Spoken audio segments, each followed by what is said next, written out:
Sir Keir Starmer's attempt to move Labour on from Brexit has been hit after a poll revealed nearly 60% of members want to rejoin the European Union. The YouGov survey yesterday showed 59% of grassroots Labour members think the party leader should campaign for the country to apply to be readmitted. Only 15% of those quizzed thought he should give up on the idea. Tory MP Andrew Bridgen said last night, "This starkly demonstrates the circle that Starmer can't square between his metropolitan members and the voters in the former Red Wall seats of the Midlands and the North. Whatever Starmer says his policy is on the EU, he and his party can't be trusted if they ever get power not to sell us all back into vassalage as a member of the undemocratic and unaccountable European Union." The research comes just days after Sir Keir claimed the Brexit debate was over. He said, "The referendum was 5 years ago now. We have left the EU. There is no case for rejoining. Labour is seeking to build trust with millions of its former voters who backed Leave in the 2016 EU referendum and switched to the Tories or the Brexit Party in recent elections.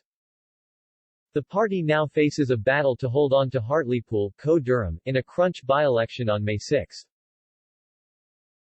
70% of voters backed Leave in the referendum, and the poll is being seen as a crucial test of the Labour leader's drive to win back votes in the North.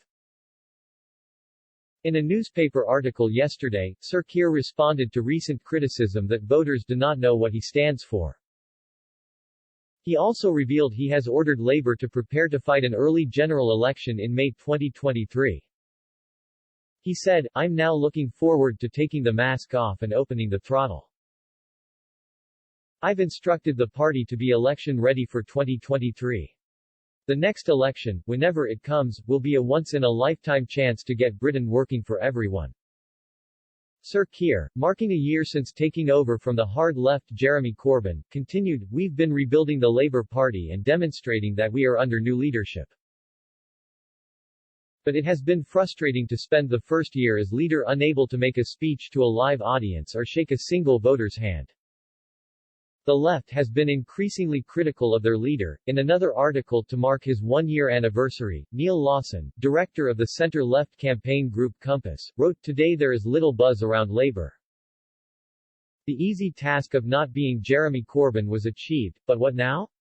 Where are the ideas, alliances and forces, not just to win office, but to transform our society?" A survey of Tory activists yesterday showed almost 80% believe their party will be in government again after the next election. Sir Keir was the architect of Labour's European policy in his role as the party's shadow Brexit secretary under Mr Corbyn. He enraged Leave-supporting colleagues by leading calls for a second referendum before the country's departure from the EU last year. The party's equivocal stance on Brexit repulsed many Leave voters in traditional Labour heartlands at the last election, leading to the Tories snatching a swath of so-called Red Wall constituencies. A year into his leadership, criticism within Labour is growing. Former Labour Prime Minister Tony Blair is reported to be losing faith after initially welcoming signs of a move away from the hard left.